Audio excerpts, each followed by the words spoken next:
The Great Happiness. बुद्धं शरणं गच्छामि। अयसावमलं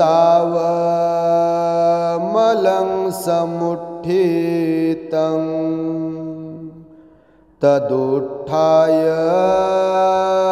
तमेव खादति। एवं अतिधोनचारिणं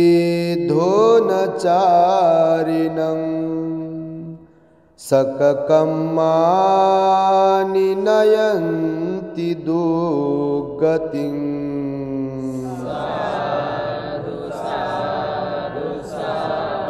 संपूर्ण विश्वाला ज्यांनी सुख, शांती, मानवता तथा दुःख मुक्तीचा आर्य संदेश दिला, असे ते दुःख मुक्तीचे मार्गदाता, दुःखमुक्त महामानव, महान कारुणिक तथागत भगवान सम्यक संबुद्ध तथागतांनी आपल्या शुद्ध प्रज्ञेतून निर्मिलेला सद्धम्म आणि त्याच सद्धम्माचा गेली 2500 वर्षांपासून सातत्याने अहोरात्र प्रचार आणि प्रसार करणारा पूजनीय भिक्खू संघ या महान आणि सर्वश्रेष्ठ अशा त्रिरत्नांना प्रथमतः त्रिवार अभिवादन करतो, ज्यांच्या महान आणि असीम त्याग प्रभावामुळे आपल्याला जो हा अनमोल असा बुद्ध धम्म लाभला आणि ज्यांच्यामुळे आपल्याला हे एवढे मोठे वैभव प्राप्त झाले, असे महान युग प्रवर्तक, भारतीय राज्यघटनेचे शिल्पकार, परमपूज्य बोधिसत्व डॉक्टर बाबासाहेब आंबेडकर या महामानवाच्या महान अशा धम्मक्रांतीमध्ये संपूर्ण जीवनाला समर्पित करून आज या वर्षावास पर्वातील महान मंगलमय दिनी आपल्या भाऊसिंगपुरा पेठेनगर परिसरातील श्रद्धावान दाभाडे परिवाराने आपल्या सम्यक आजीविकेतून, आपल्या श्रद्धेतून एवढ्या मोठ्या भिक्खू संघाला, श्रामणेर संघाला सुंदर असे भोजनदान देऊन आपल्या जीवनामध्ये महान असे पुण्य संपादन केलेले आहे। तेव्हा सर्वप्रथम संपूर्ण दाभाडे परिवार आणि धम्मदेसना श्रवण करण्यासाठी उपस्थित असलेले आपण सर्व श्रद्धावान उपासक उपासिका, बालक तथा बालिकांनो, तद्वतच दी ग्रेट हॅपीनेस या आपल्या यूट्यूब चॅनलचे सर्वच दर्शक, सर्वप्रथम तुम्हा सर्वांच्या प्रती मंगलमैत्री सद्भावना व्यक्त करतो आणि आपणा सर्वांच्या दुःखमुक्तीकरिता तथागत भगवान बुद्धांद्वारा 2600 वर्षांपूर्वी शिकविलेल्या धम्मोपदेशास प्रारंभ करतो। आपण सर्वांनी शांत, एकाग्र आणि श्रद्धायुक्त चित्ताद्वारे या अनमोल बुद्धवाणीला आपल्या हित सुखाकरिता श्रवण करावे, ग्रहण करावे।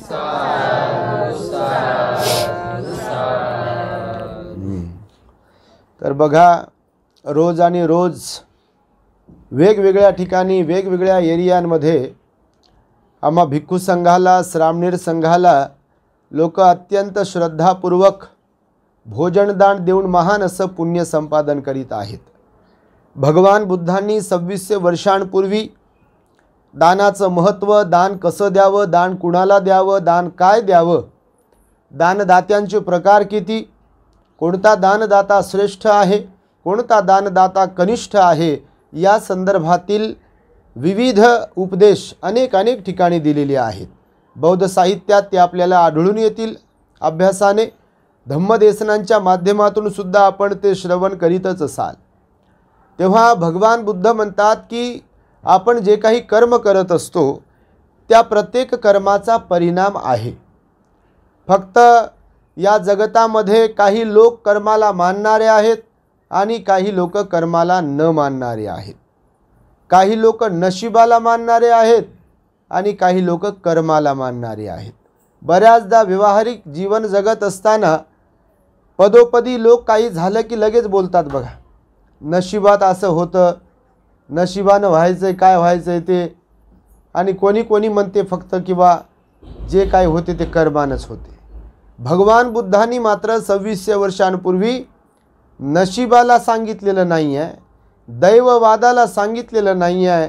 भगवान बुद्ध म्हणाले ही संपूर्ण सृष्टी आणि संपूर्ण ब्रह्मांड आपल्यासह आपल्या आजूबाजूला जे जे म्हणून काही दिसते आहे, ज्याचा ज्याचा आपण अनुभव घेतो ते ते म्हणून सर्व काही कर्म सिद्धांतानुसारच चालते. भगवान म्हणाले इथे आपोआप काही घडत नाही. ना कोणी आपोआप सुखी बनते, ना कोणी आपोआप दुःखी, ना कोणी आपोआप परेशान होते, ना कोणी आपोआप आनंदी. फक्त म्हणण्याचा, बोलण्याचा आणि विचार करण्याचा फरक आहे. म्हणजे आपलं वाईट झालं की नशीबच बरोबर नाही म्हणतात आमचं, नाही का, आणि चांगलं झालं की देवानं चांगलं केलं म्हणतात. म्हणजे आपल्याला बाजूला ठेवून देतात लोक. स्वतःला जगतात, स्वतः कर्म करतात स्वतः, आणि काही झालं की हे त्याच्यामुळं झालं, याच्यामुळं झालं, काय काय झालंय बापा विचारूच नका. दुसऱ्याला दोष देण्यात तर जिंदगी जाते लोकांची. म्हणून भगवान बुद्धांनी सांगितलं बघा की मनुष्य हा कर्म सोपाक आहे. कर्म हा मनुष्याचा आधार आहे असं भगवंताने म्हटलेलं आहे.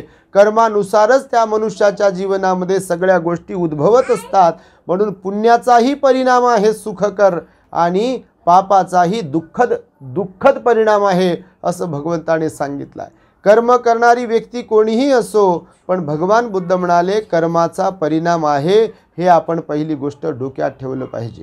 मनुष्याला ज्या दिवशी समजेल की खरंच कर्माचा परिणाम आहे आणि तो आपल्याला भोगावा लागतो आणि कधी कधी आपल्या कर्माचा परिणाम इतरांनाही भोगावा लागतो, तर या कर्म सिद्धांतावर जेव्हा मनुष्याचा विश्वास बसेल तेव्हा मनुष्य आपल्याकडून कुणालाही त्रास होईल असं वर्तन ठेवणार नाही किंवा स्वतःसुद्धा कोणत्याही प्रकारचं अयोग्य वर्तन करणार नाही. आणि भगवंताच्या धम्माचा उद्देश तोच आहे.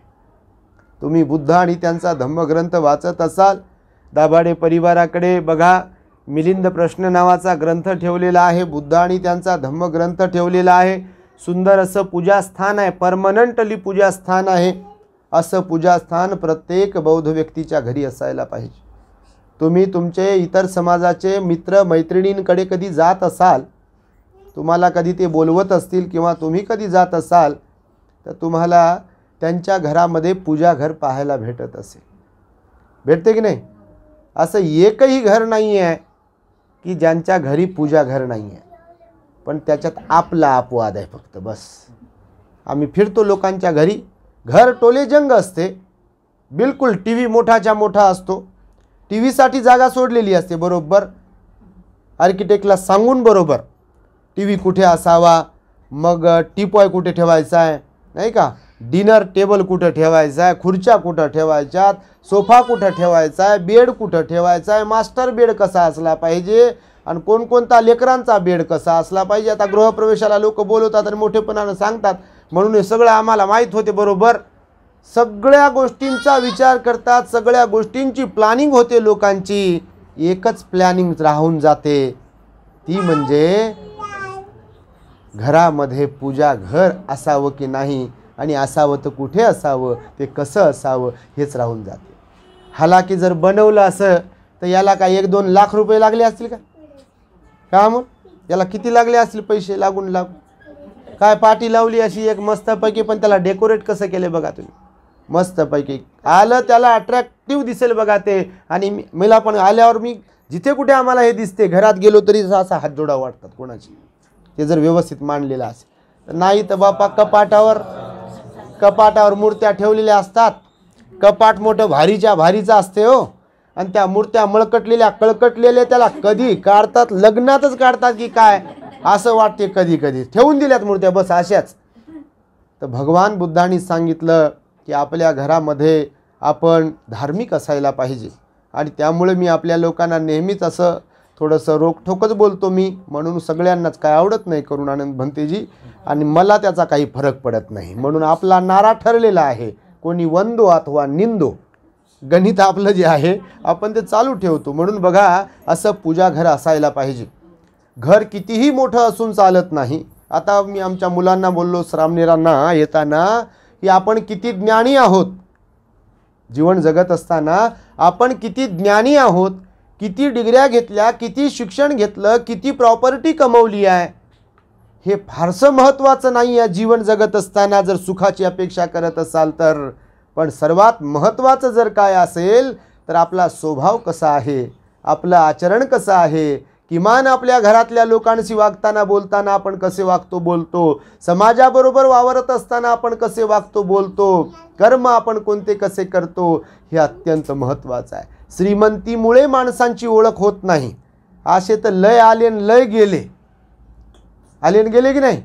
रोज कितीतरी येतात आणि जातात, त्यांची गिनती होत नाही. पण जे स्वतःसह इतरांसाठी जगतात, जे स्वतःसह इतरांचाही विचार करतात, जे स्वतःच्याही आचरणाची शुद्धता निर्माण करतात आणि आपल्या आचरणामुळे इतरांवरती सुद्धा तसा आचरणाचा प्रभाव पाडून इतरांना सुद्धा प्रेरित करतात, असे लोक मात्र निश्चितपणे 100% मृत्यूनंतरही जिवंत राहतात.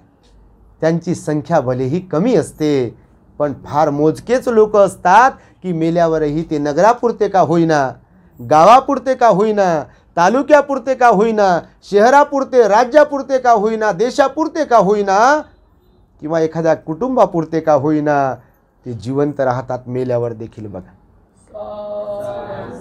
भगवान बुद्धांनी म्हणून आपल्याला आचरणिक कर्मावरती विश्वास ठेवायला सांगितलं आणि बाबासाहेबांनी सुद्धा तो कर्म सिद्धांत भगवंताने सांगितलेला बुद्ध आणि त्यांचा धम्मग्रंथामध्ये टाकलेला आहे. बघा, पदोपदी तुम्ही जर काही वाचाल तर एवढ्या मोटिवेशनल स्टोरीज बाबासाहेबांनी टाकल्या. बुद्ध आणि त्यांचा धम्मग्रंथ बघा, तुम्ही वाचत असाल, आता वर्षावासाचा पिरियड आहे, बिलकुल वाचला पाहिजे आणि परिवाराला घेऊन वाचला पाहिजे. कधी विहार जवळपास नसेल तर महिलांना, उपासकांना बोलवलं पाहिजे आणि ग्रंथ वाचन केलं पाहिजे. विहार जवळ असेल, भिक्षू जवळ असतील तर किमान आठवड्यातून एक दिवस आपण त्या विहारावर गेलो पाहिजे. आम्ही जिथे आता राहतो आहे साजापूरला, आपल्या इथून जवळ साजापूर आहे, तिसगावच्या पुढे, तिथे महाकरुणा बुद्धिस्ट मॉनेस्ट्रीचा आपण निर्माण करतो आहे. हा श्रामणेर संघ एवढा मोठा आहे. बघा, तिथे दर रविवारी कार्यक्रम असतो. बघा, जाहीर धम्मदेसना असते आमची. लोक जेवण पण घेऊन येतात किंवा कोणी पूर्ण लोकांनाही जेवण देते, आम्हालाही भोजनदान देतात. या आता उद्याच्या रविवारी आमचे 7 दिवस साहेब आहेत, त्यांनी भिक्षू संघालाही भोजनदान दिलं आणि उपासक उपासिकांनाही भोजनदान दिलं. आता बोलता बोलता सांगतो म्हणून तुम्ही येत राहा. नाही जेवण नाही आणलं तर हरकत नाही, तिथे जेवण असते, भरपूर जेवण जमा होते. बघा, भिक्षू संघ पण भोजन घेतो आणि उपासकांनाही भोजन प्राप्त होते. अत्यंत रमणीय वातावरण आहे. तुम्ही आमचे स्टेटस वगैरे पाहत असाल कधी किंवा आपल्या चॅनलवरून पाहत असाल तर भगवंताची मोठी मूर्ती आहे. बघा, 7-8 फुटापर्यंत पूर्ण 8 एकरची लँड आहे. भिक्षू निवास आहे, धम्म हॉल आहे, विहार आहे. तिथे आपला प्रोजेक्ट आहे, चॅरिटी हॉस्पिटलचा प्रोजेक्ट आहे, मेडिटेशन सेंटरचा आपला प्रोजेक्ट आहे. तिथे वृद्धाश्रम आहे, अनाथ आश्रम आहे, गरीब मुलांच्या साठी मोफत शाळा सुरू करणार आहोत. तिथे आपण मोठा प्रोजेक्ट असणार आहे. निश्चितपणे जोपर्यंत जीव आहे आपल्या, तोपर्यंत मेहनत घेऊन, परिश्रम करून, प्रामाणिकपणे बाबासाहेबांचा अभिप्रेत असलेला आदर्श बौद्ध समाज निर्माण करण्याचं आपण काम करणार आहे. समाज त्यासाठी खूप भरभरून सहकार्य करतो. तुम्ही पाहत असाल दूरवरून लोक येतात. बघा, रोजच्या रोज लोक येतात आणि त्यामुळे बघा, हे धार्मिक वातावरण आपल्याकडे असणं अत्यंत आवश्यक आहे. दाभाडे परिवाराने ही तारीख आमची प्राप्त केली. अनेक लोक आहेत असे की तारखेसाठी आम्हाला तारीख द्या म्हणतात, पण आमच्या तारखा 3 महिन्याच्या 7 दिवसात कंप्लीट झाल्या पूर्ण. आता वेटिंग लिस्ट एवढी लंबीच्या लंबी आहे तर ते आमचे 7 दिवस साहेब त्यांना संध्याकाळी नाश्त्यावरती घेऊन चाललेत. मग बा इच्छा असेल तर नाश्ता देऊ शकता तुम्ही. भोजन तर संपलेलं आहे, म्हणजे भोजनाची तारखा गेलेल्या आहेत. श्रामणेरांना नाश्ता वगैरे द्यायचा तर मग ते तसं देऊ शकतात, अशी व्यवस्था असते. तर असो, तो विषय वेगळा. तर मी हे यासाठी म्हणून तुम्हाला सगळं काही सांगितलं. कर्म महत्त्वाचे आहे जीवनामध्ये आणि आपल्याला प्रत्येकाला जे काही सुख किंवा दुःख मिळते, हे बघा, सदा सर्व काळ कोणी सुखी किंवा दुःखी नाही आहे का? बिलकुल नाही. मी नेहमी सांगतो, हे डिस्प्ले चेंज होत राहते आपला, होते की नाही? खरंच चेंज होते. बघा, सकाळी उठल्यापासून तर रात्री झोपेपर्यंत डिस्प्लेवर एकच रंग नसते, लय रंग बदलत राहते डिस्प्ले आपला, नाही का? जसं टीव्हीचं रिमोट असते तसं आपलं रिमोट इथं ठेवलेलं आहे. या रिमोटनं जे बटन दाबलं ते इकडं चित्र दिसते. त्याला रागाचं बटन दाबलं की इकडं डोळे विस्फारून जाते. माझ्याकडे पाहिलंच का म्हणते, तुला समजत नाही का? मी मग असं तसं बापा विचारूच नका, तुम्ही नाही तसे, तुमच्यासारखं तर कोणीच नाही आहे, तुम्ही लय चांगले आहे. परंतु भगवंताने सांगितलं सगळा खेळ मनाचा आहे. आपण ह्याच्यामध्ये जो भाव उत्पन्न होतो तो भाव इकडे प्रदर्शित होत असतो. म्हणून भगवान बुद्ध म्हणाले, मनाला निर्मळ करण्यासाठी कर्म चांगले करावे लागतात. कारण कर्माचा आज ना उद्या, उद्या ना परवा परिणाम आहे दोन्हीही कर्मांचा, असं भगवंताचं वचन आहे. आणि भगवंताच्या वचनावर आपण विश्वास ठेवणाऱ्यांपैकी एक असायलाच पाहिजे, त्यालाच श्रद्धा म्हणतात. आणि त्यामुळे मी तुम्हाला आज रोजी ही जी गाथा सुरुवातीला म्हणालो ना, धम्मपदाची गाथा आहे. हे भगवंताचं वचन आहे. पाली भाषेतून जे काही गाथा वगैरे म्हटल्या जातात ते भगवंताचं वचन आहे. भगवंताच्या काळामध्ये ही पाली भाषा बोलीभाषा होती. जशी आता आपण मराठीमध्ये बोलतो महाराष्ट्रामध्ये, तसं भगवंताच्या काळात पूर्ण देशाची भाषा कोणती होती? पाली भाषा. आता जसं आपण वंदना वगैरे म्हणतो ती भाषा बोलीभाषा होती त्या काळामध्ये. म्हणून सर्वच्या सर्व उपदेश कोणत्या भाषेतून आहेत? पाली भाषेतून. संपूर्ण त्रिपिटक जर तुम्ही पाहाल तर ते पाली भाषेतच आहे. त्याचं भाषांतर केलेलं आहे, सगळ्या जगभरातील भाषांमध्ये भाषांतर झालं आहे त्याचं, परंतु पाली भाषेतूनच धम्मोपदेश केले भगवंताने त्या काळामध्ये. कारण भगवान बुद्ध म्हणाले की समाजाला त्या त्या काळातील समाजाची जी जी कोणती भाषा असेल, जी त्यांना सहज समजेल त्या भाषेतून उपदेश केला पाहिजे. आता समजा तुम्हाला तेलुगू समजत नाही आणि मला तेलुगू येते, मी जर बोललो तेलुगूतून, काय ढेकळं कळेल तुम्हाला? धम्म किती महान असला तर भगवंताने हे पण शिकवलं बघा, चालू भाषेमध्ये तुम्ही बोलले पाहिजे. समजते तुम्हाला? चालू भाषा कशासाठी? तर लोकांना सहज समजलं पाहिजे. धम्माचा उद्देश काय आहे? माणसाने माणसाशी माणुसकीने वागावे. आता हे शिकवण्यासाठी तुम्हाला त्यांच्या भाषेत बोलावं लागेल ना. जी भाषा समजतच नाही त्या भाषेत बोलून उपयोग नाही आहे. आणि त्यामुळे भगवंताने पाली भाषेमध्ये उपदेश केला. तर बघा, ही आता मी जी गाथा म्हणालो पालीतील, त्या गाथेमध्ये भगवान बुद्ध म्हणतात की ज्याप्रमाणे लोखंडातूनच उत्पन्न होऊन, ज्याप्रमाणे लोखंडातूनच म्हणजे स्वतःमधूनच उत्पन्न होऊन, म्हणजे लोखंडातून उत्पन्न झालेला जंग त्याच लोखंडाला तो संपविण्यासाठी कारणीभूत ठरतो. अगदी त्याचप्रमाणे मनुष्याच्या स्वतःच्या मनामध्ये निर्माण होणारे दोष किंवा विकार किंवा वाईट भावना किंवा वाईट विचार हे त्याला संपविण्यासाठी कारणीभूत ठरत असतात. म्हणून आपल्याला स्वतःला जर कोण संपवण्यासाठी कारणीभूत ठरत असेल तर ते कोण? आपणच स्वतः. म्हणून सुखकर्ता आणि दुःखहर्ता कोण आहे? कोण आहे? भलतंच कोणी म्हणू नका बापा, नाही तर चालले तिकडंच माइंड घेऊन आपलं. तर भगवंतानं सांगितलं सुखकर्ता आणि दुःखहर्ता आपलं मन आहे. म्हणून अत्त दीप भव असं सांगितलं ना. अत्ताही अत्तनो नाथो कोही नाथो परोसिया. तुम्हीच तुमचे मालक आहात, इथे दुसरा कोणी तुमचा मालक नाही म्हणाले भगवान बुद्ध. जोपर्यंत आपण जे जे काही ठरवत असतो तेच आपण करतो, आपण कोणाचंच ऐकत नसतो. ऐकतो का बापा? नाहीच म्हणता तुम्ही, ऐकत नाही का? घरच्यांचं ऐकलं पाहिजे ना.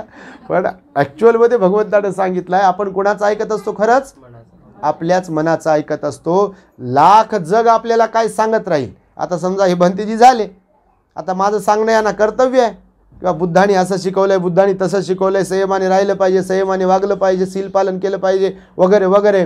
पण ऐकायचं की डोक्यावरून जाऊ द्यायचं हे कोण ठरवेल? हे तुम्ही सगळेच जण नाही का. शिक्षकाचं काम आहे, कर्तव्य आहे. त्याच्या मनात तो कारुण्याचा भाव असतो. भगवंताच्या मनामध्ये महाकरुणा भाव होता बघ. आपल्या माणूसला म्हणून नाव दिलं महाकरुणा. महाकरुणा भाव भगवंताच्या मनात होता, म्हणून अंगुलीमालाच्या बद्दल प्रेम निर्माण झालं, गेले त्याच्याकडे भगवान बुद्ध. महाकरुणा भाव त्यांच्या मनात होता म्हणून पटाचार्याकडे गेले, पटाचार्याला बदलवलं. महाकरुणा भाव त्यांच्या मनामध्ये होता म्हणून सुनीत नावाच्या भंग्याला बदलवलं भगवंताने. असे हजारो लाखो उदाहरणं आहेत भगवंताच्या काळामध्ये की ज्यांच्यावर भगवंताने अनुकंपा केली, आपली महाकरुणा त्यांच्यावरती दाखवली आणि त्यांच्या जीवनामध्ये त्यांच्या जीवनाचं सोनं केलं बघा. म्हणून भगवान बुद्ध म्हणतात की आपलं हित आणि अहित जर कोण करू शकते तर आपण स्वतः करू शकतो. या ठिकाणी नकारात्मक सांगताना भगवंताने सांगितलं आहे की ज्याप्रमाणे लोखंडाला लागलेला गंज तो त्याला लोखंडाला संपवतो. तुम्ही बघितलं का लोखंड कधी? गच्चीवर नेऊन टाका तुम्ही लोखंड पावसाळ्यामध्ये, तुम्हाला कळेल मग त्याला संपवते कोण. तेच आपल्याला खाऊन टाकते स्वतःला, त्याला संपवण्याची दुसऱ्याला काही गरज नाही. पण जर लोखंडाला कामात आणायचं असेल, त्याची लाईफ वाढवायची असेल तर त्याला जर कधी पॉलिश मारली, रंग मारला तर त्याची लाईफ वाढते बघा. म्हणून कधी ग्रिल वगैरे बसवल्यावर बघा, खिडकीला ग्रिल बसवली ना, जिथे कुठे लोखंड असते घरामध्ये त्याला अगोदर प्रायमर किंवा ते कलर वगैरे मारतात. कशामुळं की त्याला पाणी लागलं तरी काही होऊ नये, त्याला जंग चढू नये, गंज चढू नये आणि खराब होऊ नये. आणि त्यामुळे भगवंताचं बघा वचन त्या काळातलं कसं आहे, सत्य ते आजही सत्य आहे, उद्याही सत्य राहील, परमनंट सत्य. बुद्धाचं वचन बदलत नाही. त्यामुळे भगवंतानं आपल्या प्रत्येकाला सांगितलं आहे की लोखंडासारखा आपण बनू नये, स्वतःलाच संपवण्यासाठी कारणीभूत ठरू नये. म्हणून आपल्या मनाला आपण चांगल्या मार्गावर, सुमार्गावर प्रतिष्ठित केलं पाहिजे, असं भगवंताने उदाहरणामध्ये सांगितलं आहे. भगवंताच्या काळामध्ये बघा असे कितीतरी उदाहरणं होऊन गेले. त्यापैकी रोज आम्ही कोणतं ना कोणतं उदाहरण सांगतो जेणेकरून लोकांना प्रेरणा मिळेल. आणि त्यामुळे आजही तुम्हाला याच आशयाचं एक उदाहरण सांगतो की जर वाईट कर्म केले तर त्याचा परिणाम कसा भोगावा लागतो. भिक्खू संघाला भोजनदान देणं हे महान पुण्यदायी आहे. कारण भगवान बुद्धांनी सांगितलं की काशाय वस्त्र चिवरधारी भिक्षूंना जर तुम्ही भोजनदान देताय तर हजारो लोकांना जीव घालण्यापेक्षा जास्त पुण्य मिळते. का तर भिक्षू लोक एक तर धम्माचा उपदेश करतील लोकांना तुमच्या केलेल्या भोजनामुळे, नाही तर ध्यान करतील, नाही तर स्वतःच्या मनावर संयम मिळवण्याचा प्रयत्न करतील, म्हणजेच धम्माचं आचरण करण्याचा प्रयत्न करतील. आणि त्यामुळे भिक्षूंना दिलेलं भोजनदान हे महाफलदायी ठरते असं भगवंताने सांगितलं. परंतु जर कोणी त्यांना भोजनापासून रोखलं, भिक्षू संघाला जर कोणी भोजनापासून रोखलं, भगवान बुद्धाला जर कोणी भोजनापासून रोखलं किंवा त्यांना त्रास देण्याचा प्रयत्न केला तर भगवान बुद्ध म्हणाले तसं अकुशल कर्म घडते.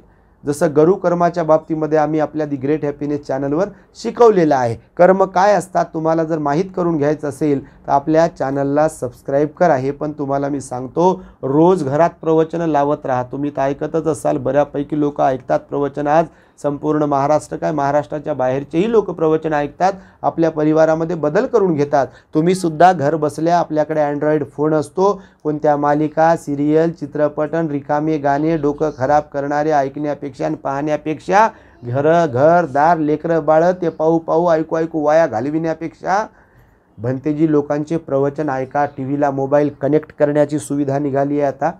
कामं करता करता लोक प्रवचन ऐकतात. तुमच्या माहितीसाठी स्वयंपाक करता करता, घरातले कामं करता करता लावून देतात आणि प्रवचन ऐकतात. त्याचा परिणाम होतो.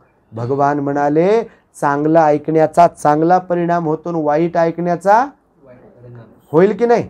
बिलकुलच परिणाम होतो. जे पेरल्या जाईल ते उगवणार. अशी कोणती ताकद नाही आहे की मोसंबी लावली आणि त्याला ॲपल आले, आहे का?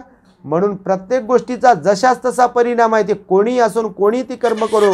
आणि त्यामुळे भगवंताच्या काळात जे उदाहरण घडलं ते मी तुम्हाला सांगतो की कर्म कसे आपल्याला परिणाम दाखवत असतात. आणि भगवंताने का सांगितलं असेल कर्मावरती विश्वास ठेवावा, भगवंताने का सांगितलं असेल की कर्म चांगले करावे, कुशल कर्म करावे, तर त्याचं एक उदाहरण बघा.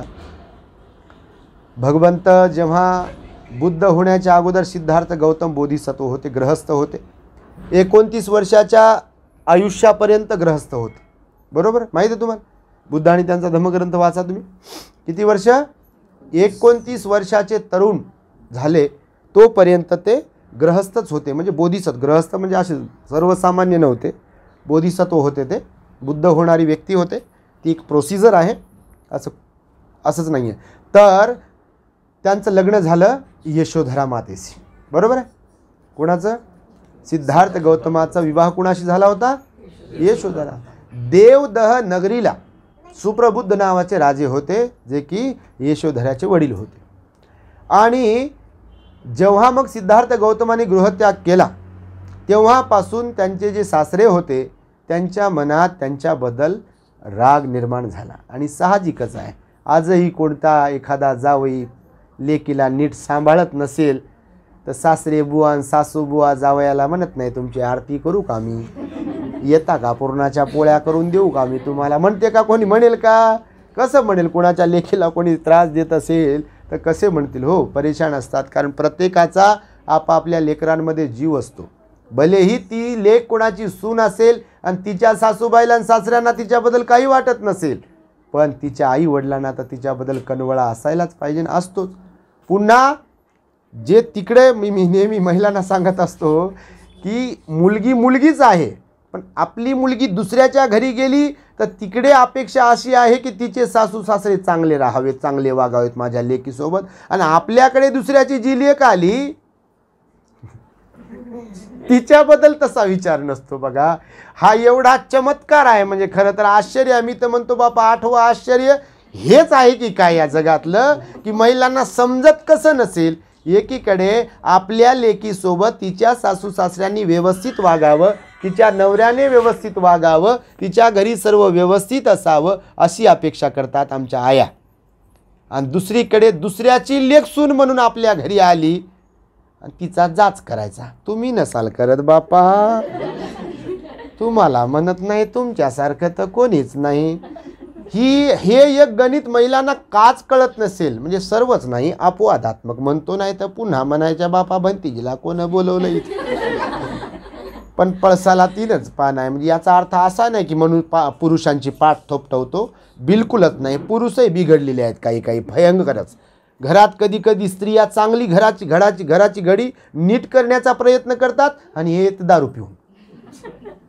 ह्याला लेकरं कळत नाहीत, पोरगी कळत नाही, ते मोठमोठे होत आहेत, जवान होत आहेत, त्यांच्यावर काय असर होईल ते कळत नाही. तंबाखू खाते, बिडी वडते, दारू पिते, घरात लक्ष देत नाही, वेळ देत नाही लेकरांना. आणि त्यामुळे असंही कोण म्हणू नये म्हणून त्यांच्यावर घेतलं मी पुन्हा थोडंसं. तर हे यासाठी म्हणून सांगतो की, आणि सुनांना कधी कधी कळत नाही की बा आपणही उद्या म्हाताऱ्या होणार आहोत. त्यांना वाटते आता आपली सत्ता आहे, आपण हुकूम गाजवायचा. पण भगवान म्हणाले, मी नेहमी सांगतो की आज ज्यांच्यावर जी वेळ आली आहे, होऊ शकते उद्या आपल्यावरही ती वेळ येऊ शकते. जर एखादी सून आपल्या सासूला त्रास देत असेल, सासऱ्याला त्रास देत असेल, नणंदला त्रास देत असेल, किंवा सासरच्या सगळ्या लोकांना त्रास देत असेल, तिनं निश्चित लक्ष ठेवावं कर्मावर. जर आपण कोणाच्या आईसोबत असं वागत असेल, त्रास देत असेल, जाच करत असेल, औषध पाणी जेवणाविना मारत असेल, तर आपली पण आई आहे तिकडे, तिला पण सूनबाई आहे. आणि कर्माचा जशास तसा परिणाम आहे, हे भगवंताचं वचन आहे. मी नेहमी सवाल उभा करत असतो की कोणत्या तोंडानं सांगू शकते ती, म्हणजे मुलगी कोणत्या तोंडानं सांगेल आपल्या भाऊजाईला की तू माझ्या आईवडिलांबरोबर नीट राहा. इथं ती जर आपल्या सासऱ्यांबरोबर नीट वागत नसेल तर तोंड राहते का कोणालाही बोलायला? राहत नाही. म्हणून भगवंताने हे यासाठी म्हणूनच सांगतोय, कर्माचा जशास तसा परिणाम आहे. तर भगवान बुद्ध झाल्यानंतर जेव्हा देवदह नगरीला गेले भिक्षू संघासह, तेव्हा भिक्षा मागायला चालले होते. भगवान बुद्ध असे पुढे असायचे, सगळे भिक्षू त्यांच्या मागे राहायचे असे. तर चालले होते तर समोरून रथात बसून राजा सुप्रबुद्ध येत होता. त्याच्या मनात सिद्धार्थ गौतमाच्या बद्दल चीड होती. जावयाला समजते का काही, आत्ताच बाळ जन्मलं, राहुल नातू झाला, आत्ताच मुलगा झाला गोडच्या गोड, आणि गेला बायकोला सोडून, माझी मुलगी एवढी सुंदर वगैरे वगैरे. आता विचारूच नका, तुमचा आता स्वानुभवच आहे तो. तर मग चीड होती. मग चीड होती म्हणून भिक्षू संघासह भिक्षाटनासाठी नगरामध्ये भगवान आलेले असताना ह्याने विचार केला नाही की बा सम्यक संबुद्धाबरोबर एखादं कर्म आपण करतो आहे तर त्याचा काय परिणाम होईल. कारण तुम्ही मिलिंद प्रश्न आहे इथे की कर्म कसे वेगवेगळ्या प्रकारचे फळं देतात आणि कोणतं कर्म कसं फळ देते, मिलिंद प्रश्नामध्ये सांगितलं आहे बघा, तुम्ही वाचला असेल. आणि बुद्धाबरोबर जर कोण काय कर्म करत असेल, संघाबरोबर जर कोण काय कर्म करत असेल, चिवरधारी बरोबर जर कोणतं काही कर्म करत असेल, तर प्रत्येक कर्माचा वेगवेगळा विपाक कसा आहे ते सुद्धा याच्यामध्ये सांगितलं आहे. तर म्हणून त्या राजाने भगवंताचा रस्ता अडवला, भोजनाला नगरामध्ये जाऊ दिलं नाही. आता एखादा रस्ता असेल असा, जसा बघा तुमच्या पेठेनगराकडे येण्यासाठी भावसिंगपुरातून ही मेन रस्ता हाच आहे ना मोठा. तर समजा हा तिथं अडवला रमाई चौकात सगळीकडून, आणि यायचं इकडं दाभाडे आईच्या घरी. कुठून या मग, त्या तिकडून पलीकडून जाऊन पुन्हा मग इकडून इकडे यायचं लागेल नाही का. आणि समजा तोय रस्ता बंद केला तर मग माघारीच जावं लागेल की नाही. तर तसं काही राजाने केलं असेल, रथ होता, राजाचे सैनिक वगैरे, आणि त्याने भगवान बुद्धाला भिक्षाटनाला पुढे जाऊ दिलं नाही. बऱ्याचदा भगवंतावर आपल्या उपासमारीची सुद्धा वेळ आलेली आहे, माहिती आहे तुम्हाला. भिक्षू भगवान बुद्ध उपाशी सुद्धा राहिलेले आहेत. तर मग भगवान गेले माघारी विहारामध्ये. मग गेल्यावर विहारात गेल्यावर आनंदाने भगवंताला विचारलं, भगवान तुम्ही कर्म शिकवता, कर्माचा परिणाम शिकवता. मग राजाने तुमचा रस्ता अडवला, तुम्हाला भोजनापासून वंचित ठेवलं, तर त्याच्या कर्माचा परिणाम काय होईल. बघा लोकांमध्ये जिज्ञासा असायची ना, आणि आनंदामध्ये जिज्ञासा होती. आनंद भगवंताचे उपस्थायक होते ना, ते सेवक होते. पूर्ण वेळ 24 तास सेवा करायची, स्वतःचा स्वार्थ बाजूला ठेवून. मग भगवंताने सांगितलं, आनंद तू विचारलं म्हणून सांगतो, राजा 7 दिवसात मरेल असं कर्म केल्यामुळे. म्हणजे भगवंताचा शाप नव्हता तो, पण असं कर्म बुद्धाबरोबर संघाबरोबर जेव्हा केल्या जाते त्याचा परिणाम आहे. मी तुम्हाला कर्म शिकवत आहे. तर आनंदाने विचारल्यावर भगवान काय म्हणाले, राजाने भगवान बुद्धाचा भिक्षू संघाचा भोजनाला जाण्याचा रस्ता अडवून त्यांना भोजनापासून वंचित ठेवल्यामुळे राजा 7 दिवसानंतर मरेल. आता बघा सर्व लोक अचंबित झाले. नगरामध्ये सगळीकडे चर्चा सुरू झाली ना, अरे राजा 7 दिवसाने मरणार आहे. राजापर्यंत गेली बातमी. आता राजा जो असतो त्या राजाला वाटतं मुझे कोण क्या करेगा. आता वाटते तसंच पा मुझे कोण क्या करेगा, मला कोण काय करेल असं वाटते. कधी कधी अहंकार माणसाचा वर गेला की माणसाला सर्वसामान्य नाही वाटते कधी कधी की माझं कोण काय करेल, मग कोण काय काय झालं असं करते. भगवान म्हणाले वेळ आली की बरोबर कर्माचा परिणाम भेटतो. तर मग राजाला वाटलं की मला कोण मारेल आणि मी कसा काय कर्माने मरेल, मी काय असा तसा आहे का, मी राजा आहे. तर पण भीती तर प्रत्येकाच्याच मनात असते. आताही बघा मोठमोठे लोक पैसेवाले असतात पण फुल सिक्युरिटी गार्ड असते बाजूला, असते की नाही, बंदूकधारीच. तुम्ही कधी पाहिलं असेल बघा, आता बंदूक घेऊन ते इकडं तिकडं पाहते बघा, त्याचे बॉडीगार्ड्स जे असतात ते. तर मग राजाने काय केलं, त्याचा राजवाडा होता 7 मजली, सगळा बंदोबस्त केला राजाने की मी मरणार नाही, मी तुम्हाला भगवंताचं वचन खोटं करून दाखवतो असं त्याने सगळ्यांना सांगितलं. आता बुद्धाचं वचन खोटं ठरेल होईल का, बिलकुलच होत नसते बुद्धाचं वचन खोटं. मग राजा गेला 7व्या मजल्यावर, महालाच्या 7व्या मजल्यावर गेला, सगळ्या सुविधा तिथंच, आणि तिथेच 7 दिवस थांबत होता. राजाचा लाडका घोडा होता एक. आता जसे कुत्रे लाडके असतात लोकांचे, असतात की नाही, लय लाडाचे बापा, माणसाला लय द्वेष करते माणसांचा आणि कुत्र्याला जवळ करते, कुत्र्याचाच लाड करते. बापा करा कुत्र्याचा लाड, पण माणसांचाही करावं लाड. मग घरातल्या माणसाला उपाशी ठेवायचं आणि कुत्र्याला दूध आणि बिस्किट द्यायची, कोण शिकवलं बापा हे गणित. कुत्रा तरी कुठे जाऊन खाईल की हो, पण माणूस कुठं भीक मागेल, माणूस आपलं घर सोडून कुठं मागेल का भीक. पण लोकांचं गणित असं आहे की जे करायला पाहिजे ते करत नाही, जे नको करायला ते मात्र करत बसते. तर राजा तिथे वरती 7 दिवस थांबल्यामुळं प्राण्यांना लळा असतो. लळा समजते ना तुम्हाला, प्राण्यांना लळा असतो बघा. तुम्ही पाळलेलं मांजर असेल, कुत्रा असेल किंवा काही पण असेल, ते अर्ध्या रात्रीसुद्धा तुम्हाला बरोबर अंधारातही ओळखते, तुमचा आवाज ओळखते, तुमचा स्पर्श ओळखते, नाही का, त्याला फील होते ते बरोबर. बैलसुद्धा मालकाला ओळखते. काम करणारा शेतातला बरोबर त्याच्या पाठीवर अशी थाप मारली की तो असं एकदम अंग झडकारते, असं ते त्याला खुशी होती की बाबा आपल्या मालकाने थाप मारली आहे. प्राण्यांनाही भावना असतात, फक्त विवेकशीलता नसते प्राण्यांमध्ये, योग्य काय अयोग्य काय वगैरे वगैरे, तो विषय वेगळा. तर घोडा जो होता राजाचा, तर त्याने 7 दिवस काहीच खाल्लं नाही. आता सवय असे की बा राजाने मला येऊन दररोज भेटावं असा लळा लागत असतो प्राण्यांना. बघा आम्ही लहान होतो, तुम्हाला सांगतो, बऱ्याचदा मी सांगत असतो असे काही अनुभव. लहान होतो तेव्हा घरी गाई होत्या, बैल होते. तर एक गोरा होता असा, म्हणजे बैल, तरुण बैल, तो मोठा होत होता. तर त्याला काही कारणास्तव विकावं लागलं होतं.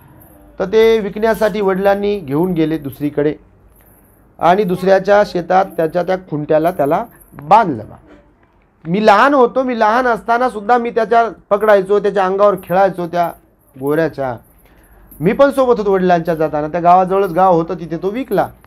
आणि जेव्हा त्या खुंटीला वडिलांनी बांधलं त्याला आणि निघायचं आम्ही, तर तिथून बाहेर निघताना त्या बैलाने लाथ मारली बघा वडिलांना.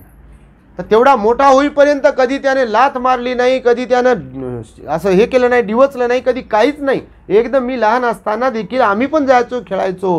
पण भावना कशा असतात बघा, लळा कसा असतो, त्या प्राण्यालाही समजतं की आपल्याला विकला आहे इथं, आता दुसऱ्याच्या खुंट्याला आणून बांधला आहे आणि म्हणून त्याने लाथ मारली असावी.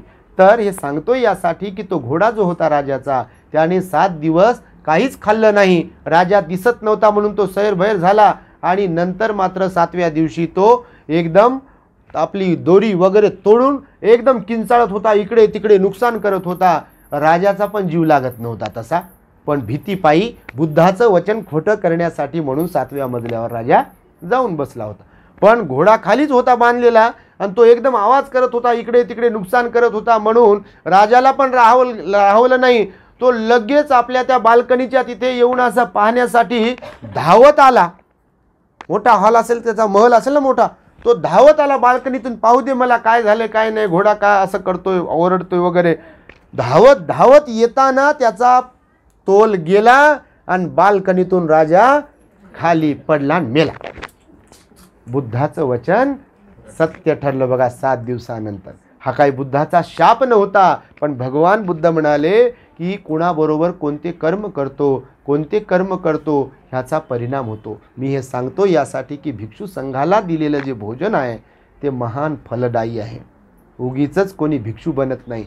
हे जे पण भिक्षू बनतील समजा कधी, किंवा आम्ही जे पण भिक्षू बनलो, निश्चितपणे पूर्वकर्म असं असेल की भिक्षू संघाची सेवा केली असेल, निश्चितपणे असं कर्म केलं असेल, भिक्षू संघाला भोजन दान दिलं असेल, निश्चितपणे असं कर्म केलं असेल, भिक्षू संघाला चिवरदान दिलं असेल. त्याचा हा परिणाम आहे की चिवरामध्ये टिकत आहेत. जेवढे चिवरा टिकतात, जेवढे विनयधारी असतील, सिलवान असतील, बुद्ध शासनाच्या वृद्धीसाठी ते काम करत असतील, जेवढे काही भिक्षू, निश्चितपणे त्यांचं महान पुण्य आहे पूर्वीचं की त्यांनी तशा प्रकारचं कर्म केलं असावं. म्हणून प्रत्येक कर्माचा विपाक आहे. विशेषतः भिक्षू संघाला दिलेल्या भोजनदानाचा, चिवरदानाचा, परिष्कारदानाचा, भिक्षापात्रदानाचा किंवा वेगवेगळ्या प्रकारचे विहार, भिक्षू निवास किंवा जे म्हणून काही दान दिल्या जाते त्याचा खूप मोठा परिणाम होतो. आणि तो परिणाम मात्र दानदात्याला प्राप्त होत असतो सुखामध्ये. आणि त्यामुळे आज आपण जे काही भोजनदान दिलं आहे, दाभाडे आई बाबा संपूर्ण परिवाराने अत्यंत सुंदर असं हे भोजनदान होतं. तुम्हाला भिक्षापात्रामध्ये भोजनदान म्हणजे देता आलं आम्हाला वाढून म्हणजे काय, तुम्ही आणून ठेवलं ते आम्ही घेतलं, तर आमची एक सिस्टम लावली आम्ही. ते त्याचं क्लिअरिफिकेशन देतो तुम्हाला की बा तुम्ही म्हणाल नाही तर बापा आम्ही बनवलं तर खरं ना, आम्ही तर काय वाढलंच नाही. तर आपल्याकडे लई परंपरा वेगवेगळ्या, पण आम्ही ही टेक्निक यासाठी यूज करतो की एक तर हे सगळे नवीन बनते जे आहेत, नवीन नसले तरीसुद्धा थायलंडमध्ये, श्रीलंकेमध्ये असं केल्या जाते. त्याचं कारण आहे, एक तर अन्न वाया जाऊ नये. तुम्ही जे काही पदार्थ बनवता तर कोणी आजारी असेल, कोणाला काही पथ्य असेल, बरोबर की नाही, तुम्ही वाढत असाल तर घेतलं नाही की तुम्हाला वाटते अरे घेतलं नाही, हो वाटते की नाही. आम्हाला त्याचे अनुभव आहेत लहानपणापासून. आता जेवढं लागेल तेवढंच खाते की नाही माणूस, पण आया आमच्या लय जीव लावणाऱ्या, थोडंसं घ्या ना म्हणते जी. तर म्हणून आता ही आम्ही टेक्निक काढली, तुमचं भोजन बिलकुलच आम्ही घेणार, तुम्ही आणून ठेवायचं, दानगाथा म्हणून घेतो आम्ही तुमच्याकडून. ते आम्ही स्वीकारलं. मग स्वीकारल्यानंतर ज्याला जेवढं लागेल ते तेवढं बरोबर तेवढं घेतात बघा. 1-2 राऊंड आम्ही करतो, नंतर मग काही घेत नाही, मग पाणीच वाढायचं काम आहे. तर हे उरवतही नाहीत. पहिली गोष्ट, अन्न वाया जात नाही, उरवत नाही. आणि जे जेवढं पाहिजे आहे, जे नाही पाहिजे ते त्यांना समजते. बघा तुम्ही बघितलं असेल आता वाढताना भोजन, जे पाहिजे ते घेतलं, नाही पाहिजे ते पुढं सरकवत जेवढं पात्रात पाहिजे तेवढं घेतलं. कारण भगवंताने सांगितलं मात्रा भोजन घेतलं पाहिजे तुम्हाला. भोजनसुद्धा संयमाने केलं पाहिजे म्हणाले भगवान बुद्ध. आपलंच आहे म्हणून किती खा आणि आवडते म्हणून किती टप्पू मारा त्याच्यावर, मग हे लय परेशान करते आपल्या. यांना विचारायला जे ताणून खाल्लं समजा पोटभर, हे गेलं की असं झोप येतो, थोडंसं झोपू द्या म्हणते. आता असं होते काहीच्या बाबतीत. तुमचंही होत असेल बाबा, तुमचा तर मालक कोणीच नाही, तुमचं तर घर आहे, तुमचं टी व्ही लावून दिल्यावर तर जागेवर घुमत असाल तुम्ही, त्याच्यात काही विषय येत नाही. पण तसं करू नका. वर्षावासाचा पिरियड आहे, स्वतःला धार्मिक बनवा, घरामध्ये धार्मिक वातावरण तयार करा, विहारात जात राहा. या दरम्यान का होईना विहारात जात जा. नाही जाता आलं रोज तर किमान रविवारी कुटुंबासह विहारात जात जा. विहारात जाणं हे अत्यंत आवश्यक आहे. बाबासाहेब उगीच म्हणाले नाही, बोधिसत्व असंच बोलत नाहीत, रिकामं नाही सांगितलं बाबासाहेबांनी. त्याच्या मागे उद्देश आहेत. पिढ्यांचा उद्धार होईल, पिढ्या धार्मिक बनतील, पिढ्या बुद्धाला शरण जातील जर तुम्ही विहारात जात राहिलात कुटुंबासह. तर नाही तर तुम्ही जात राहिले आणि पोरं जाऊ दिले नाही, येऊ दिले नाही की बस तुम्ही डिलीट झाले की ते घरीच राहतात. होतंय असं तुम्हाला सांगतो, होते की नाही बघा तुम्ही अनुभवाने, बिलकुल तसं होते. आणि त्यामुळे किमान रविवारी म्हणून आम्ही प्रत्येक रविवारी आपल्या साजापूरला महाकरुणा बुद्धिस्ट मॉनेस्ट्रीला प्रोग्राम ठेवत असतो. खूप लोक येतात, तुम्ही पण येत राहा. इथूनच तुमच्या सिटी बस येते तुम्हाला छावणीच्या तिथे गेलो, आपल्या छावणीतून पलीकडे रोडला ते शहरातून येणाऱ्या सगळ्या बसेस इथूनच जातात, 9 नंबरच्या सिटी बसेस, नाही का. आणि जवळच आहे साजापूर, म्हणजे काय फार लांब नाही आहे, तुम्हाला 15-20 मिनिटे लागतात इकडनं. आणि त्यामुळे तिकडे येत राहा. खूप सुंदर वातावरण आहे. नेहमी सांगतो लोकांना, किमान 8 दिवसाला, 15 दिवसाला, महिन्याला का होईना परिवाराला घेऊन एखाद्या धार्मिक ठिकाणी गेलो पाहिजे आपण. कामं तर सुरूच राहतात, सुखदुःख सुरूच राहते, पैसे कमावणं सुरूच आहे, पण त्याच भिंतीन, तीच माणसं, तेच घरन, तेच जेवण, तेच वातावरण, त्याच्यामुळे गणित कधी कधी बिघडते. आणि त्याच्यामुळं बाहेर गेलं पाहिजे. इथं राहून कितीतरी लोक असे असतील की ज्यांनी लेणी बघितली नाही. तुम्हाला जर प्रश्न केला की किती दिवस झाले तुम्ही लेणीला जाऊन आले, तर मी तर सांगतो भरपूर दिवस झाले असेल तुम्ही लेणीला जाऊन आले. आणि आहे लेणी कुठं? इथंच आहे. लोक हजारो रुपये खर्च करून येतात, फॉरेनर तर लाखो रुपये खर्च करून येतात औरंगाबाद पाहायला, लेणी पाहायला. शहरात लेणी आहे एक तर आपल्या, वेरूळ तर 20-25 किलोमीटरच आहे, अजिंठा इथून काय 100 किलोमीटर आहे, बरोबर की नाही. आणि आपल्याला जर विचारलं कधी गेले होते अजिंठ्याला, आम्ही पाहिलं, पण कधी बापा लई वर्ष झाले त्याचा. अरे काय फरक पडते का महिन्याला, 6 महिन्याला, वर्षाला गेले तर कोणतं पेट्रोल जळते आपलं, एवढं जातीलच किती पैसे. आणि त्यामुळे तिथे गेल्यावर प्रेरणा मिळेल आपल्याला, भगवंताचं रूप दिसेल की त्या काळामध्ये बघा तुम्ही विचार करा, 500-600 वर्ष लोकांना लागले लेण्या कोरण्यासाठी. ॲक्युरेट बुद्धाची मूर्ती त्या अजिंठा लेणीमध्ये तुम्ही जर जाल तर असा एक स्तंभ आहे, एका बाजूने वेगळाच आवाज येते आणि दुसऱ्या बाजूने वेगळाच आवाज येते. बघा घोड्याच्या नाळसारखी ती लेणी बनवली बघा, दगडात अख्ख्या. किती कोरीव काम आहे माहिती तुम्हाला, शिल्पकला तुम्ही कधी पाहिला असेल तर. एवढं बारीक बारीक काम, भिक्खूला राहण्यासाठीच्या व्यवस्था तिथे केलेल्या आहेत, शून्यागार आहेत तिथे मेडिटेशन करण्यासाठी, भिक्खूला झोपण्यासाठीचे बेड तयार केलेले आहेत त्या काळामध्ये. बघा एकदम सगळ्या सुविधांनी युक्त, जिथे पाणी असेल तिथे त्या लेण्यांचं निर्माण केलं. आपल्या महाराष्ट्रात सर्वाधिक लेण्या आहेत तुमच्या माहितीसाठी. भारतात जेवढ्या लेण्या आहेत त्या लेण्यांच्या मधून सर्वाधिक लेण्या जर कुठे असतील तर ते आपल्या महाराष्ट्रात. आणि त्यामुळे आपण सातत्याने लेण्यावरही गेलो पाहिजे, विहारातही गेलो पाहिजे. आपण जर आपल्या धार्मिक स्थळी गेलो नाही तर लोक त्याच्यावर कब्जा केल्याशिवाय राहत नाहीत. आणि त्याचे कितीतरी उदाहरणं तुम्हाला पाहायला मिळतात. म्हणून तसं होऊ नये म्हणून दरवर्षी तुम्ही जर आम्हाला फॉलो करत असाल तर तुम्हाला दिसत असेल, दरवर्षी औरंगाबाद परिसर असेल, नाशिक असेल, मुंबईच्या लेण्या असतील किंवा इकडे सातारा कराडकडच्या लेण्या असतील, दरवर्षी 2-3 टूर काढून लोकांना लेण्यांकडे घेऊन जातोच आपण. या वेरूळला पण जाईल आम्ही, त्यानंतर या अजिंठ्याला पण जातो, सिटीमधल्या लेण्याला जातो. घटतकोच लेणीला गेलो होतो बापा 2-3 वर्षापूर्वी. असे लोक पडले, चिखल बिखल, तिकडं तर काही रस्ताच नाही.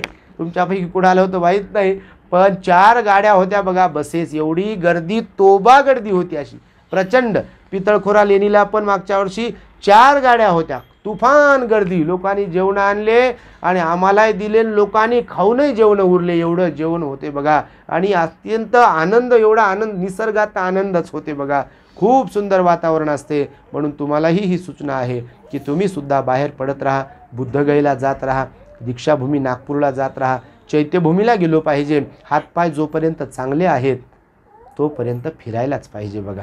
केवळ खाण्यासाठी जगू नये, केवळ संसारासाठी जगतो एवढंच जगू नये, तर भगवंताचं दर्शनही घेता आलं पाहिजे बाहेर जाऊन. म्हणून तुम्हाला ह्या सगळ्या सूचना केल्या, निश्चितपणे तुम्ही त्या फॉलो कराल अशी अपेक्षा व्यक्त करतो. आज दाभाडे परिवाराच्या वतीने जे काही भोजनदान देऊन, अत्यंत सुंदर प्रकारचं सम्यक आजीविकेतून भोजनदान देऊन महान पुण्य संपादित केलं आहे, या पुण्याच्या बलाने, बुद्ध धम्म आणि संघाच्या अनुकंपेने आपल्या संपूर्ण परिवारासह उपस्थितांच्या जीवनामध्ये सुख, शांती, समाधान, आयुष्य, आरोग्य आणि बल प्राप्त हो, अशा प्रकारची मंगल आणि उदात्त कामना व्यक्त करून मी माझ्या शब्दांना इथे पूर्णविराम देतो.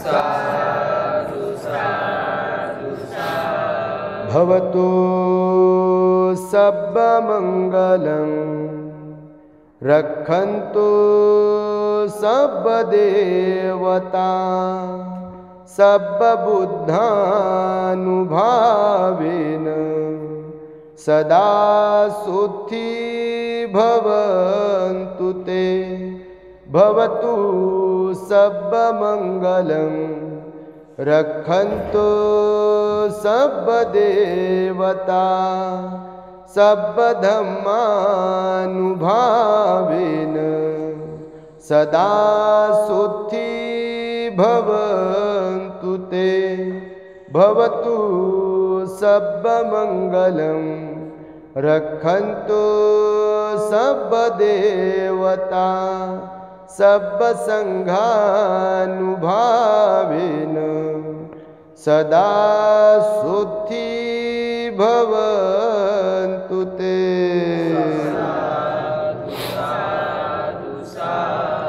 बुद्धं नमामि, धम्मं नमामि, संघं नमामि। सूचना आहे सर्वांना। खरं तर बुद्ध बाबासाहेबांना अभिप्रेत असलेला आदर्श बौद्ध समाज निर्माण व्हावा हा आपला अजेंडा आहे, हा आपला शुद्ध हेतू आहे आणि त्यामुळेच प्रत्येक कार्यक्रमातील धम्मदेशना आपल्या चॅनलवरती टाकत असतो। निश्चितपणे तुमच्यापैकी बरेच जण आपल्या दी ग्रेट हॅपीनेस चॅनलचे फॉलोअर्स आहात, सबस्क्रायबर आहात। एकदा सर्वांसाठी टाळ्या वाजवा तुम्ही। हे यासाठी सांगतो आहे की तुमच्यापैकी जे नवीन असतील तर त्यांनी आपल्या परिवारामध्ये टीव्हीला कनेक्ट करून किंवा मोबाईलमध्ये आपल्या परिवारामध्ये परिवर्तन व्हावं, मुलांवर धम्माचे संस्कार व्हावेत, बाबासाहेब त्यांना कळावेत। ही इच्छा ज्यांची कुणाची असेल किंवा घरामध्ये विस्कटलेली घडी ज्यांच्या कुणाची असेल आणि त्यांना वाटत असेल की ती घडी नीट व्हावी, घरामध्ये धम्ममय वातावरण खरंच निर्माण व्हावं, तर त्यांच्यासाठी उपयुक्त असलेलं आपलं दी ग्रेट हॅपीनेस चॅनल आहे। तर आपल्या चॅनलला तुमच्याकडे मोबाईल आहे, टीव्हीवरील किंवा मोबाईलवरील किंवा यूट्यूबवरील नको ते डोकं खराब करणाऱ्या मालिका, सिरियल, चित्रपट पाहण्यापेक्षा आणि मुलांनाही त्या माध्यमातून बिघडवण्यापेक्षा बुद्ध बाबासाहेबांना अभिप्रेत असलेले अनेक विषयांवरील प्रवचन आपल्या चॅनलवरती असतात। तर म्हणून मोबाईलमध्ये जाऊन यूट्यूबला आपल्या दी ग्रेट हॅपीनेसला तुम्ही सबस्क्राईब करावे, इतरांनाही सबस्क्राईब करण्यासाठी सांगावे आणि जी प्रवचनं असतात ती आपल्या नातेवाईक, आप्तेष्ट आणि व्हॉट्सअप ग्रुपवरील जेवढी लोक असतात त्यांना शेअर करत राहावीत, लाईक करावीत आणि कॉमेंट्स करत राहाव्यात, जेणेकरून बुद्ध धम्माचा प्रचार आणि प्रसार होईल। The great happiness. बुद्धं शरणं गच्छामि।